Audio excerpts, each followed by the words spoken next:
एक पति पत्नी एक खुशहाल जीवन जी रहे थे। दोनों की नई नई शादी हुई थी। दोनों पढ़े लिखे थे। पति, जिसका नाम पीयूष था, की अच्छी नौकरी थी। उसकी पत्नी माधुरी एक दिन उससे कहती है, मैं सारा दिन घर पर बैठकर ऊब जाती हूँ, मैं भी नौकरी करना चाहती हूँ। पीयूष को इस पर कोई आपत्ति नहीं थी, लेकिन माधुरी के लिए नौकरी ढूंढना मुश्किल हो रहा था, क्योंकि वह ऑनलाइन नौकरी करना चाहती थी। ऑफिस में एक लड़की थी, मोना, जो पहले से ही पीयूष से शादी करना चाहती थी, लेकिन वह पीयूष को बिल्कुल भी पसंद नहीं थी। इसीलिए उसने अपनी पसंद की लड़की से शादी की और दोनों खुशहाल वैवाहिक जीवन गुजार रहे थे। यह बात पीयूष वाली लड़की को पसंद नहीं आई। एक दिन पीयूष के एक दोस्त ने कहा कि मैं तुझसे कुछ कहना चाहता हूँ, अगर बुरा ना लगे तो। मुझे तेरी पत्नी के ढंग कुछ सही नहीं लगते। पीयूष ये सुनकर चौंक गया, थोड़ा गुस्सा भी हुआ। फिर पूछने लगा, ऐसा क्यों कह रहे हो? तो उसने कहा, मैंने तेरी पत्नी को किसी से बात करते सुना है। मैं तुम्हारे घर कुछ देने गया था, तू घर पर नहीं था। दरवाज़ा खुला था तो मैं अंदर चला गया। तेरी पत्नी लैपटॉप सामने रखे किसी से हंस हंस कर बातें कर रही थी। बस ये बात सुननी थी। पीयूष के दिमाग में गलतफहमी बैठ गई। घर जाकर उसने अपनी पत्नी से कुछ नहीं कहा। हाँ, थोड़ा नाराज़ ज़रूर लग रहा था। माधुरी को उसके व्यवहार में फ़र्क महसूस हुआ। उसने जानना भी चाहा, लेकिन पीयूष ने कह दिया, कुछ नहीं, ऐसे ही तबीयत ठीक नहीं है। लेकिन अंदर ही अंदर वह सब सोच रहा था जो उसके दोस्त ने कहा था। 2-3 दिन बाद उसने अपनी पत्नी से कहा कि अब की बार छुट्टी पर हम कहीं घूमने चलेंगे। माधुरी तैयार हो गई। जब वह दोनों घूमने के लिए निकले, सारे रास्ते वह हंसते बोलते जा रहे थे। तभी पीयूष ने अपनी गाड़ी जंगल की ओर मोड़ी तो माधुरी ये देखकर घबरा गई। वह उसे रोकने लगी, मना करने लगी, पर वह नहीं माना। यही कहता रहा कि नहीं, ये घूमने के लिए बहुत अच्छी जगह है, हम आराम से बैठकर यहाँ खाना खा सकते हैं। लेकिन पत्नी को वहाँ कुछ भी अच्छा नहीं लग रहा था। मजबूरन माधुरी को चुप बैठना पड़ा, पर वह बहुत घबरा रही थी। पहले तो वह नाराज़ बैठी रही, पर पति के जोर देने पर उसे पीयूष की बात माननी पड़ी। पीयूष ने उसे कहा कि ये जगह बहुत अच्छी है, तुम परेशान ना हो। पीयूष ने फ़ोटो खिंचवाने के बहाने से अपनी पत्नी को नीचे उतारा और फिर उसे गहरे जंगल में वहीं छोड़कर अपनी गाड़ी दौड़ा दी। पत्नी चिल्लाती रही, लेकिन उसने मुड़कर नहीं देखा और वापस आ गया। उसने अपनी पत्नी के गुनाह की उसको सही सज़ा दे दी है। अब वह जंगल में भटकती रहेगी या कोई जंगली जानवर आकर उसे खा जाएगा। यह सोचकर वह इतना खुश था कि मानो उसने कौन सा बड़ा काम कर दिया हो। फिर लेटे लेटे उसके दिमाग में आया, एक बार अपनी पत्नी का लैपटॉप तो जांच करे, देखूं तो सही वह किससे वीडियो कॉल पर हंस हंस कर बातें करती थी। उसने जैसे ही अपनी पत्नी का लैपटॉप ऑन किया, सामने उसे एक सूचना दिखी जिसमें लिखा था कि आपकी नौकरी पक्की हो चुकी है। यह कनाडा से एक ईमेल भेजा गया था जो उसकी पत्नी के नाम था। यह देखते ही उसकी आंखें फटी की फटी रह गईं और मुंह से बस इतना निकला, ये मैंने क्या कर दिया। उसे अपनी गलती का एहसास हो चुका था। वह तेज़ी से बाहर की तरफ दौड़ा, जल्दी से अपनी कार स्टार्ट की और जंगल की तरफ दौड़ा दी। सफ़र बहुत लंबा था। उसे वहां पहुंचने में लगभग 3 घंटे के करीब लग गए थे। अब 3 घंटे के बाद जब वह वहां पहुंचा जहां पर उसने अपनी पत्नी को उतारा था, लेकिन अब वहां पर उसकी पत्नी मौजूद नहीं थी। इधर से उधर वह दौड़ दौड़ कर अपनी पत्नी को पुकारने लगा, चिल्ला चिल्ला कर उसे आवाज़ें दे रहा था, लेकिन उसकी पत्नी का वहाँ कोई निशान नहीं था। अब वह बहुत घबरा गया था, डर गया। फिर चिल्ला चिल्ला कर रोने लगा। उसे यकीन हो गया था कि ज़रूर कोई जंगली जानवर उसकी पत्नी को खा गया है। तभी उसे दूर से किसी जानवर की आवाज़ सुनाई दी। वह डर के मारे जल्दी से अपनी गाड़ी में बैठा और अपनी गाड़ी दौड़ा दी। एक लंबे सफ़र के बाद वापस अपने घर में आया और अपना सिर पकड़कर बैठ गया। ये मैंने क्या कर दिया? काश कि मैंने अपनी पत्नी की सच्चाई जानने की कोशिश की होती। काश कि मैं अपने दोस्त की बातों पर यकीन करने से पहले सच्चाई जान लेता, तो आज मैंने अपने घर में यूं आग ना लगाई होती। मैंने अपने ही हाथों से अपना सब कुछ बर्बाद कर दिया है। यह सोच सोचकर वह लगातार रोता जा रहा था। वह अपनी पत्नी को बहुत प्यार करता था और उसकी पत्नी भी उससे बहुत प्यार करती थी। अब उसे लगातार पछतावा हो रहा था कि मैंने अपनी पत्नी पर क्यों शक किया, वह भी किसी के कहने पर। उसने 2 दिन की छुट्टी ली। उसकी हिम्मत नहीं थी कि वह ऑफिस जा सके। उसकी तबीयत बहुत नाजुक हो चुकी थी, बुखार भी था। इस गम और पछतावे की आग में वह लगातार जल रहा था। 2 दिन बाद वह फिर से उसी जंगल की तरफ गया कि शायद आज मेरी पत्नी मुझे मिल जाए, इस उम्मीद पर। लेकिन फिर वह खाली हाथ आया। ना वहाँ उसकी पत्नी थी, ना ही उसका कोई सुराग। वह फिर वापस आ गया। ऐसा लगातार वह 10-15 दिन तक करता रहा, पर उसे कुछ भी हाथ ना लगा। फिर उसने अपना ऑफिस जाना शुरू किया। एक दिन वह ऑफिस से निकल रहा था, तब उसने देखा कि उसके ऑफिस में काम करने वाली वह लड़की मोना, जो उसको पसंद करती थी, उसके दोस्त के साथ खड़ी हंस हंस कर बहुत बातें कर रही है। ऐसा लगता था कि दोनों बहुत गहरे दोस्त हों, जबकि इस सच्चाई का पीयूष को पता ही नहीं था। उसे उन दोनों पर शक हुआ। वह उन दोनों के पास पहुंचा तो वह एकदम से चुप हो गए, लेकिन उसकी आंखों में गुस्सा था। उसका दोस्त तो उसी समय वहां से निकल गया। पीयूष उसे रोकता रह गया कि रुक, मेरी बात सुन, मेरी बात का जवाब देकर जा। पर वह जल्दी से अपनी गाड़ी में बैठा और चल दिया। लेकिन मोना वहीं खड़ी रही और फिर कहने लगी, जानना चाहते हो सच्चाई? तो मैं बताती हूँ।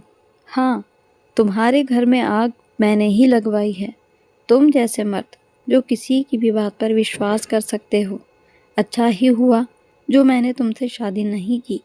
किसी के कहने पर तुमने अपनी पत्नी पर शक किया और फिर अब तुम खुद बर्बाद हो गए हो। ये कहकर हंसते हुए वह वहाँ से चली गई और पीयूष हाथ मलता खड़ा, अपनी बेबसी, अपनी गलती पर पछताता रह गया। अब हर समय जब भी वह अपने घर में जाता, उसे अपनी पत्नी की बहुत याद आती रहती। लेकिन उसने जंगल में उसे ढूंढना अभी भी बंद नहीं किया था। हफ्ते में 1 या 2 बार वह जंगल जाता और इधर उधर उसको तलाशने की कोशिश करता। एक दिन जब वह जंगल में गया तो उसने वहाँ पर एक कुआं देखा। कुआं बहुत गहरा था। पीयूष से अब रहा नहीं जा रहा था। वह अंदर ही अंदर घुट रहा था, पछतावे की आग में जल रहा था। उसने सोचा कि अब उसकी ज़िंदगी का कोई मकसद नहीं बचा। क्यों ना मैं इस कुएं में गिरकर अपनी जान दे दूं। वह कुएं के किनारे पर चढ़ गया। वह खुद को संभाल नहीं पा रहा था, लेकिन तभी किसी ने उसका पीछे से हाथ खींच लिया। यह एक बूढ़ा आदमी था जिसे पीयूष ने पहली बार इस जंगल में देखा था, लेकिन वह हाथ छुड़ाकर बार बार कुएं की तरफ जाता। बूढ़ा आदमी उसे रोकने की बहुत कोशिश कर रहा था, लेकिन इस खींचतान में पीयूष का सिर कुएं के एक पत्थर से टकरा गया और वह बेहोश होकर नीचे गिर पड़ा। जब पीयूष को होश आया तो उसने खुद को एक टूटी फूटी झोपड़ी में पाया। वह तेजी से उठ बैठा। वही बूढ़ा उसके सामने था। कौन हो तुम? बस यही सवाल एकदम से पीयूष के मुंह से निकला। बूढ़ा मुस्कुराया, कहने लगा, सब बता दूंगा, पहले तुम्हें आराम की ज़रूरत है, आराम करो। लेकिन पीयूष कहने लगा, नहीं, मुझे आराम नहीं करना, मुझे मरना है। मुस्कुराते हुए उस बूढ़े ने पीयूष के सिर पर हाथ रखा और कहा, ऐसा क्या हो गया है जो तुम मरना चाहते हो? पीयूष जोर जोर से रोने लगा, कहने लगा, बहुत बड़ा गुनाह हो गया है मुझसे। मैंने अपनी इन्हीं हाथों से अपनी पत्नी को इसी जंगल में मरने के लिए छोड़ दिया था। भला एक पति की जिम्मेदारी होती है अपनी पत्नी की रक्षा करना।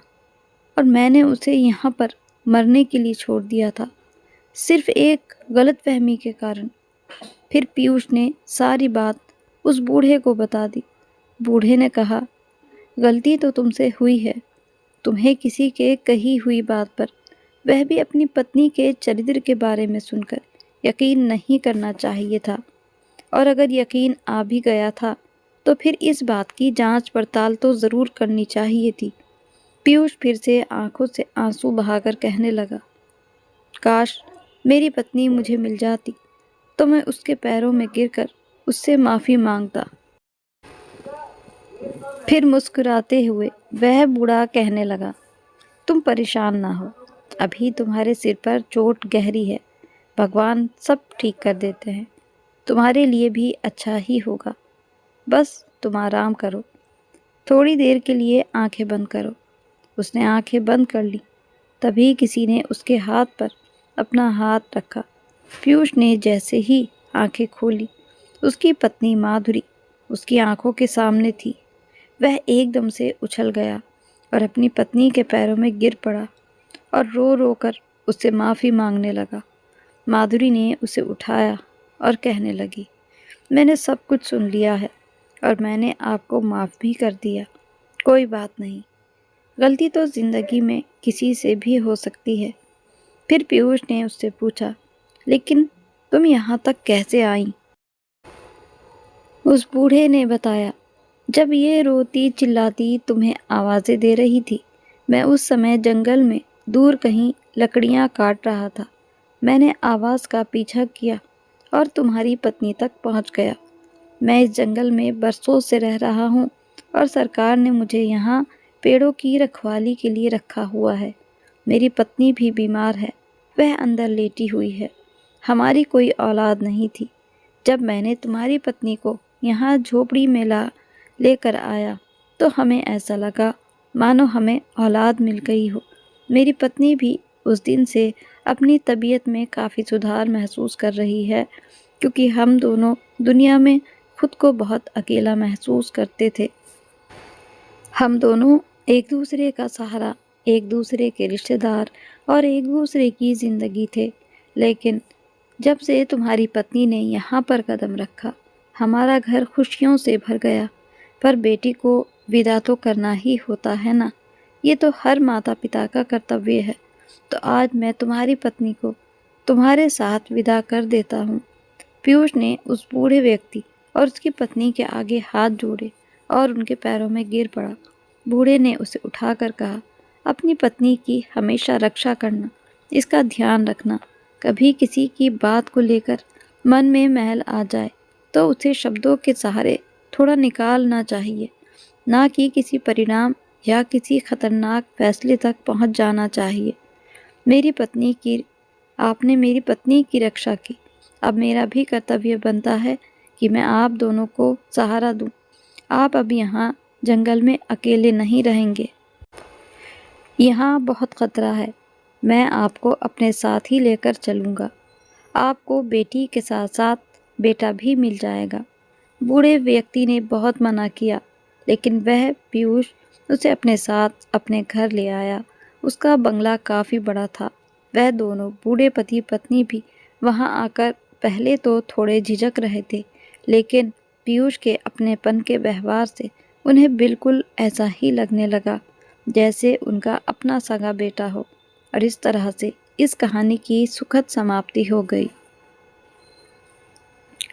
तो दोस्तों, इस कहानी से हमें ये सीख मिलती है कि किसी की बातों पर एकदम से यकीन नहीं करना चाहिए।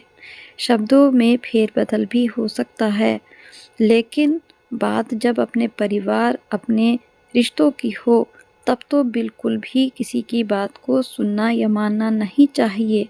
हाँ, सुन भी लें तो उसकी तहकीकात ज़रूर करें, क्योंकि हमारे परिवार में हमारे अपनों का चरित्र हमें भले ही ना पता हो, पर उनका व्यवहार ज़रूर पता होता है और व्यवहार से ही चरित्र का काफ़ी हद तक अंदाज़ा हो जाता है। इसीलिए ये हम सब के लिए एक सीख है, किसी की कही सुनी बातों पर हमें विश्वास नहीं करना चाहिए और हमारे प्यार में, हमारे रिश्तों में, हमारे अपनेपन में इतनी मजबूती होनी चाहिए कि कोई चालबाजी करने वाला हम पर उंगली ना उठा सके, हमें बहका ना सके। तो अगर आपको वीडियो अच्छी लगी हो, इसको लाइक और शेयर ज़रूर कीजिएगा। साथ ही मेरे चैनल पर नए हैं तो इसको सब्सक्राइब करना भी ना भूलें।